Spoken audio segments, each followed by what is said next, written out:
Nouriati Jambaé, bonjour. Bonjour. Bonjour et bienvenue sur France Maghreb, France Maghreb 2.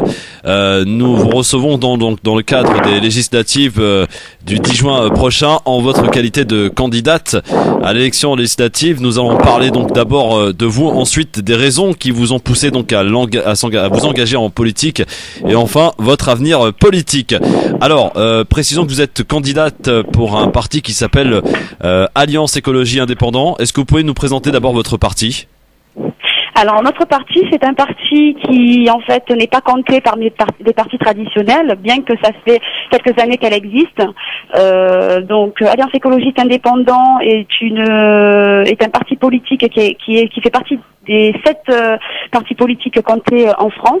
Elle a, 2-3 années d'existence et elle a fait partie aussi de la campagne qui a été faite pour les législatives européennes, dont on a pu quand même avoir 3,9% au niveau électoral. Très bien. Alors, en précisant que vous êtes candidate pour la ville de Marseille dans la 3e circonscription, donc qui contient le 12e, 13e et 14e arrondissement de Marseille.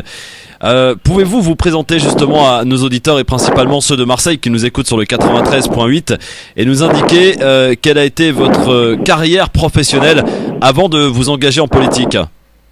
Tout à fait. Donc juste une petite précision au niveau du découpage cantonal, puisqu'en fait c'est vrai, comme vous l'avez dit, c'est le 12, 13e et 14e arrondissement, et le découpage cantonal prend une partie du 12e et une partie du 14e, donc c'est pas dans toute sa totalité. La totalité est simplement au niveau du 13e arrondissement.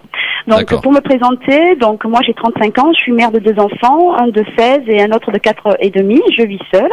Et ensuite, je suis une militante de plus de 10 ans qui en fait aide les personnes qui rencontrent des difficultés dans leur démarche administrative, médico-sociale et juridique dans le cadre d'une association.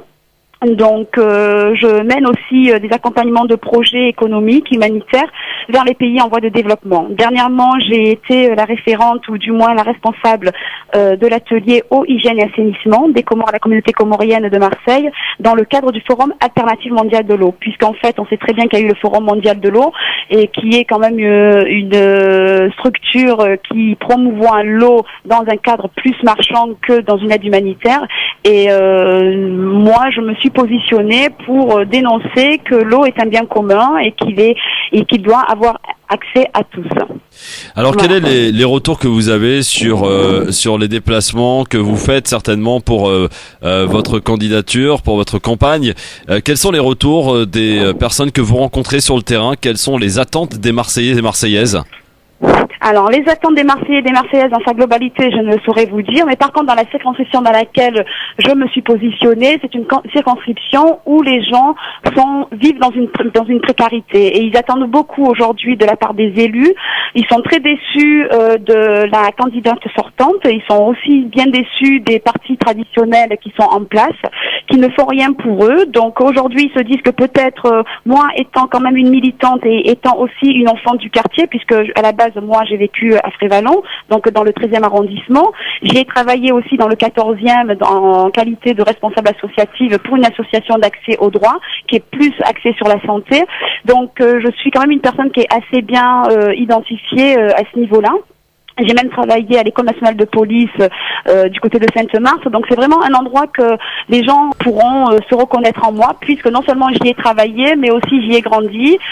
J'étais de la maternelle au collège à Frévalon. Et donc aujourd'hui, ce qu'attendent ces populations-là, c'est surtout un réaménagement au niveau environnemental. Parce qu'on a souvent tendance à dire que l'écologie, c'est pas la priorité, mais à travers l'écologie, il ne faut pas oublier que quand, par exemple, moi, dans un des axes que je propose, c'est justement le réaménagement environnemental. Parce que dans ces quartiers-là, c'est vraiment des quartiers où la précarité se ressent, ne serait-ce qu'au niveau visuel.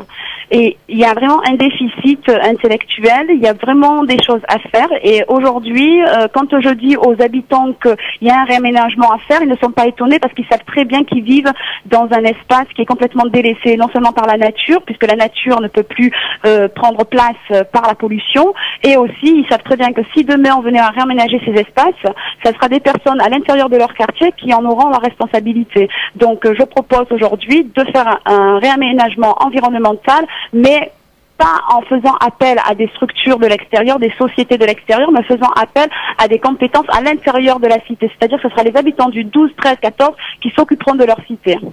Alors Nouriatil Djambaé, vous êtes notre invité aujourd'hui pour nous présenter un petit peu votre candidature dans la 3e circonscription de Marseille. Quelles sont les raisons qui vous ont amené à vous engager en politique et est-ce que c'est votre première candidature, toute élection confondue ?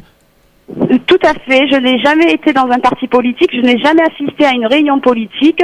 Moi, j'étais apolitique jusqu'à présent. Je suis une militante politique, mais pas une militante des politiques des urnes. Donc, je suis quelqu'un qui a une connaissance non seulement sur le terrain, mais qui a une connaissance aussi des habitants sur lesquels je suis positionnée, c'est-à-dire le 12, 13, 14. Aujourd'hui, je me suis engagée en politique parce que je me suis rendu compte qu'en descendant dans la rue, en manifestant, en contestant, les choses n'avançaient pas. Et qu'aujourd'hui, les populations, qu'elles soient dans le secteur de la 3e circonscription sur laquelle nous sommes positionnés, dans les autres circonscriptions, c'est la même chose. C'est-à-dire que le pouvoir, on le donne à des gens qui ont déjà le pouvoir, qui ne sont pas là pour aider les habitants, mais qui sont plutôt là pour le prestige d'avoir un titre. Donc aujourd'hui, nous voulons nous réapproprier de ce pouvoir pour pouvoir justement mettre en lumière toutes les difficultés que les habitants rencontrent dans ces territoires-là. Très bien. Comment voyez-vous votre engagement et votre carrière politique à l'issue des législatives de 2012 ?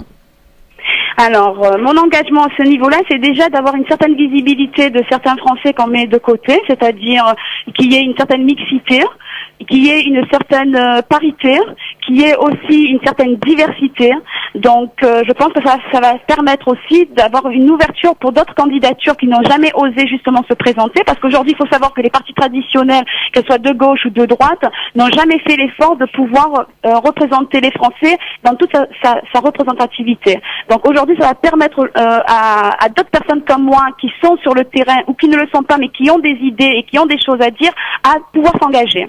Donc ça sera une ouverture non seulement d'esprit, mais aussi de courage pour prendre part de la politique de la cité phocéenne, dans tous les cas de la cité phocéenne. Est-ce que vous êtes confiante pour dimanche ? Alors si je suis confiante, écoutez, c'est le peuple qui parlera. Donc moi je suis une des dernières candidates. Je vais dire candidate, mais de manière générale, candidat qui est parti en campagne. Donc, on verra bien. Je pense qu'aujourd'hui, les populations des différentes circonscriptions en ont marre des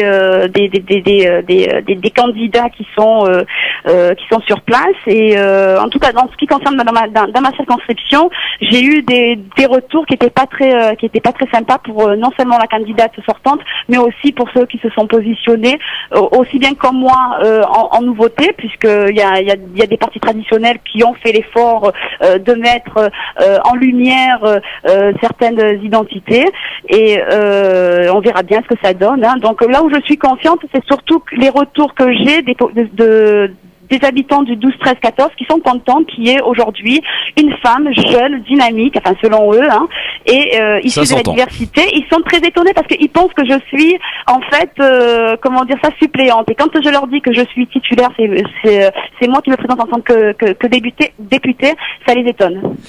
Est-ce que ça vous fera probablement quelque chose si vous êtes élu et que vous rentrez à l'Assemblée nationale ? Quelles seront les grandes actions que vous entendez mener au sein de cette assemblée ? Alors écoutez, ça c'est tout un travail que je vais mener avec les habitants et j'espère qu'avec les habitants, les actions qu'on va mettre en place qui sont, comme je vous l'ai dit tout à l'heure, je vous en ai donné un axe au niveau environnemental, mais il y a aussi les personnes, c'est-à-dire les personnes seules avec des enfants. Je pense beaucoup aux femmes avec les enfants qui vivent seules et qui rencontrent beaucoup de difficultés et qui ne sont pas assez aidées. Je pense aussi aux personnes âgées les seniors qui ont été complètement oubliés lors de la campagne présidentielle, la dernière campagne, que ce soit de droite ou de gauche. Donc c'est vraiment un axe sur lequel on va travailler avec mon équipe et les populations des 12, 13, 14e arrondissements. Il y aura aussi au niveau de l'éducation, parce que je pense qu'aujourd'hui l'éducation nationale, il y a vraiment un laisser-aller, tant sur le recrutement des enseignants, mais aussi sur la sécurité de nos enfants à l'intérieur des établissements, mais aussi au niveau, de la formation scolaire en elle-même, puisqu'on sait qu'il y a plus de 160 000 enfants qui quittent le cursus scolaire normal sans diplôme, sans formation, donc ils se trouvent sur le marché de l'emploi avec aucune compétence. Et quand bien même ils veulent reprendre des études qui s'orientent vers les formations continues, il y a il y a pas les formations qu'ils souhaitent bénéficier, et on les envoie souvent dans des formations qui ne sont pas les leurs. Donc ils ont déjà une double frustration à ce niveau-là. Donc au niveau de l'éducation, il y a vraiment une réforme à faire, et on aura aussi d'un point de vue alimentaire, il ne faut pas oublier qu'on est aussi un programme écologique.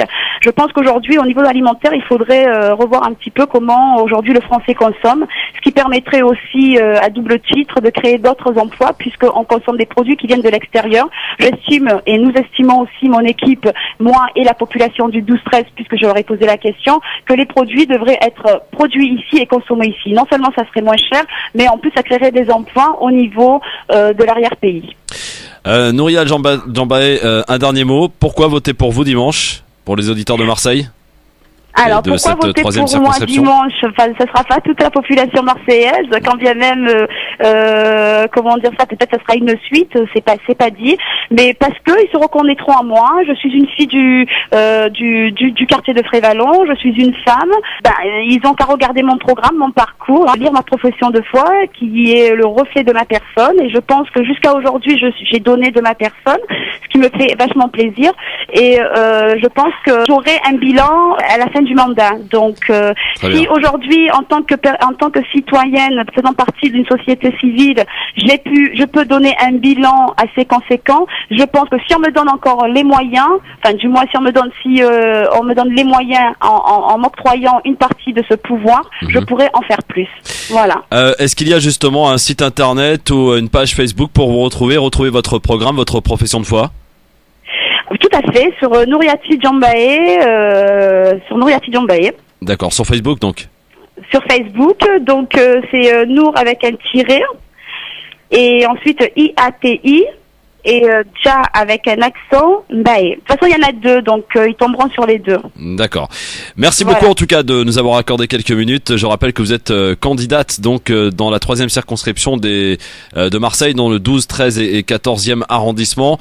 Candidate donc de Alliance Écologie Indépendant. Et je précise à toutes fins utiles, parce que la règle aussi nous l'impose, que si vous voulez retrouver l'ensemble des candidats de cette 3e circonscription, eh bien nous vous invitons à consulter notre site officiel www.francemaghreb2.fr pour y retrouver les candidats présents dans cette 3e circonscription. Merci beaucoup et bonne chance pour dimanche.